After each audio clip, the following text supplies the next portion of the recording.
മഹാലക്ഷ്മി സീരിയലിൻ്റെ പുതിയൊരു എപ്പിസോഡിലോട്ട് എല്ലാവർക്കും സ്വാഗതം. അങ്ങനെ മുത്തശ്ശിയും പ്രതാപനും എല്ലാം കരുണമോളോടെല്ലാം യാത്ര പറഞ്ഞുകൊണ്ട് ഇറങ്ങുന്നുണ്ട്. അതിനുശേഷം ദുർഗ പോയി കിടക്കുകയാണ്. അങ്ങനെ കിടന്നുറങ്ങുന്ന സമയത്ത് ദുർഗയ്ക്ക് തോന്നുന്നുണ്ട് ഇന്ന് തന്നെ രാത്രി തന്നെ ആ വിഗ്രഹം അവിടെ നിന്ന് പൂജാമുറിയിൽ നിന്ന് മാറ്റിയേക്കാം എന്ന് വിചാരിച്ചുകൊണ്ട് ദുർഗ പൂജാമുറിയിലെത്തുന്നുണ്ട്. അങ്ങനെ പൂജാമുറിയിൽ കടക്കാൻ നേരം ഒരു വല്ലാത്ത ഇടിമിന്നലും ഒരു വല്ലാത്ത സൗണ്ടുകളെല്ലാം കേൾക്കുന്നുണ്ട് പുറത്ത്. അങ്ങനെ പേടിച്ച് ദുർഗ അകത്ത് കയറുന്നുണ്ട്. അങ്ങനെ വിഗ്രഹം എടുക്കാൻ എത്തുമ്പോഴത്തേക്കും എന്തോ ഒരു അസ്വസ്ഥത ദുർഗയ്ക്ക് തോന്നുന്നുണ്ട്. എന്നിട്ട് ദുർഗ പറയുന്നുണ്ട്, മരിച്ചു പോയവൾ ആരാധിച്ചിരുന്ന വിഗ്രഹമല്ലേ, അതുകൊണ്ടാണ് ഞാനിത് ഇവിടെ നിന്നെടുത്ത് മാറ്റാൻ പോകുന്നത്. അതിവിടെ ഇരിക്കുന്നത് ദോഷമല്ലേ എന്നോർത്ത്, അതുകൊണ്ട് ദൈവങ്ങളെ എന്നോട് പൊറുക്കണേ എന്ന് പറഞ്ഞുകൊണ്ട് വീണ്ടും അതെടുക്കാൻ ശ്രമിക്കുമ്പോഴും പെട്ടെന്നൊരു ഇടിമിന്നൽ ഉണ്ടാകുന്നു. അങ്ങനെ ദുർഗ പേടിച്ച് പുറത്തോട്ട് ഇറങ്ങുകയാണ്. എന്നിട്ട് പറയുന്നുണ്ട്, ഇനി എന്താണെങ്കിലും പകലെടുക്കാം, രാത്രി എടുക്കേണ്ട, അത്ര നല്ലതല്ല എന്ന് പറഞ്ഞുകൊണ്ട് ദുർഗ പോകാൻ ഒരുങ്ങുന്ന സമയത്ത് കണ്ണാടിയിൽ ഒരു നിഴൽ രൂപം കാണുന്നു. അത് കണ്ട് ദുർഗ പേടിക്കുന്നുണ്ട്. അങ്ങനെ തിരിഞ്ഞു നോക്കുമ്പോൾ മഹാലക്ഷ്മിയുടെ ഉഗ്രരൂപം ദുർഗയെ കണ്ട് വളരെയേറെ അട്ടഹസിച്ച് ചിരിക്കുകയാണ്. അത് കണ്ട് ദുർഗ മോനെ എന്നും വിളിച്ചുകൊണ്ട് അവിടെ അലറി വീഴുന്നുണ്ട്. അങ്ങനെ ബോധം കെട്ട് പോകുന്ന ദുർഗയുടെ സൗണ്ട് കേട്ട് മുകളിൽ കിടന്നുറങ്ങുന്ന കരുണയും ഉണ്ണിയും കൂടെ ഓടി വരികയാണ്. അമ്മയല്ലേ കരയുന്നതെന്നും പറഞ്ഞുകൊണ്ട് അങ്ങനെ താഴെ വന്ന് അമ്മയെ വിളിച്ചുണർത്താൻ ശ്രമിക്കുമ്പോൾ ദുർഗയ്ക്ക് ബോധം തെളിയുന്നില്ല. അങ്ങനെ കുറേ വെള്ളമെല്ലാം തെളിച്ച് ദുർഗയെ എണീപ്പിക്കുന്നുണ്ട്. അതിനുശേഷം ദുർഗ പറയുന്നുണ്ട്, മഹാലക്ഷ്മി ഇവിടെ വന്നായിരുന്നു, ഞാൻ കണ്ടായിരുന്നു, മഹാലക്ഷ്മി ഇവിടെ ഉണ്ടെന്ന് പറഞ്ഞുകൊണ്ട് ദുർഗ വളരെ പേടിക്കുന്നുണ്ട്.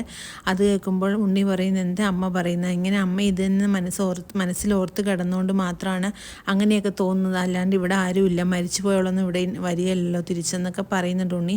അപ്പോഴേക്ക് ഇല്ല മോനെ, ഞാൻ കണ്ടതാണ്, മേഘൻ പറഞ്ഞതുപോലെ ഞാനും കണ്ടതാണ്, അതുകൊണ്ട് എനിക്ക് പേടിയാകുന്നു, ഞാനിവിടെ ഒറ്റയ്ക്ക് ഇരിക്കില്ല, ഞാൻ നിങ്ങളുടെ കൂടെ കിടന്നോളാം, എനിക്ക് ഒറ്റയ്ക്ക് കിടക്കാൻ പേടിയാന്നൊക്കെ പറയുമ്പോൾ കരുണ ഇത് കേൾക്കുമ്പോൾ വളരെയേറെ പേടിക്കുന്നുണ്ട്. കരുണ പറയുന്നുണ്ട്, ശരിയാ എനിക്കും പേടിയാ ഒറ്റയ്ക്ക് കിടക്കാമെന്നും പറഞ്ഞുകൊണ്ട് അങ്ങനെയും പറഞ്ഞുകൊണ്ട് എല്ലാവരും കൂടെ മുകളിലും റൂമിലോട്ട് പോവുകയാണ്.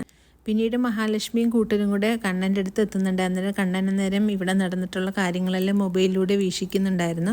അങ്ങനെ കണ്ണൻ ഇത് കണ്ടിട്ട് ചിരി സഹിക്കാൻ പറ്റുന്നില്ല. അപ്പോൾ കണ്ണൻ മഹാലക്ഷ്മി അഭിനന്ദിക്കുന്ന തൻ്റെ അഭിനയമൊക്കെ നല്ലപോലെ നടക്കുന്നുണ്ടെന്നൊക്കെ പറയുന്നുണ്ട്. അപ്പോൾ മഹാലക്ഷ്മി പറയുന്നുണ്ട്, എനിക്ക് ചെറിയ പേടിയുണ്ടെന്ന് പറയുന്നു. അപ്പോൾ കണ്ണൻ പറയുന്നത്, താൻ എന്തിനാണ് പേടിക്കുന്നത്, അങ്ങനെ അവരുടെ ഹൃദയം നിലച്ചു പോവുകയാണെങ്കിൽ അങ്ങോട്ട് പൊക്കോട്ടെ എന്ന് ഓർക്കണം, ഇതിന് ആരോടും ഒരു സഹതാപം തോന്നേണ്ട കാര്യമില്ല, എല്ലാവരോടും അതിൻ്റെതായ രീതിക്ക് തന്നെ നിൽക്കണമെന്നൊക്കെ മഹാലക്ഷ്മിയെ ഉപദേശിക്കുന്നുണ്ട് കണ്ണൻ. പിന്നീട് മുത്തശ്ശിയെയാണ് കാണിക്കുന്നത്. അങ്ങനെ മുത്തശ്ശി കിടന്നുറങ്ങുന്ന സമയത്ത് പട്ടിയുടെ ഓരിയിടലും എന്തോ സൗണ്ടെല്ലാം കേട്ട് മുത്തശ്ശി ചാടി എണീക്കുന്നുണ്ട്. എന്നിട്ട് ആരാണ്, മഹാലക്ഷ്മി എങ്ങാനോ ആണോ ദൈവമേ എന്നൊക്കെ പറഞ്ഞുകൊണ്ട് മുത്തശ്ശി ആകെ പേടിക്കുന്നുണ്ട്.